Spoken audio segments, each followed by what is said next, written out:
تصدع هائل بطول 300 كيلومتر في قشرة الأرض بعد زلزال تركيا وسوريا، أمر استدعى من العلماء إجراء دراسات حديثة حول قشرة الأرض بعد موجة الزلازل التي ضربت مختلف أنحاء العالم.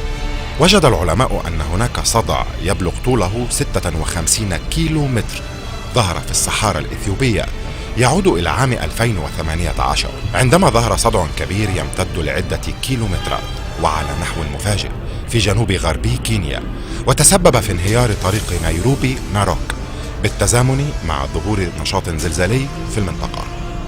وجد العلماء أن هذا الصدع قد ينتج عنه تشكيل بحر جديد في إفريقيا، وقد يقسم القارة إلى نصفين. الصفائح التكتونية في حالة تدفق مستمر، حيث يتحول بعضها ضد الآخر على طول مناطق الصدع، وأدت هذه الحركة إلى تشكيل القارات التي نعرفها اليوم.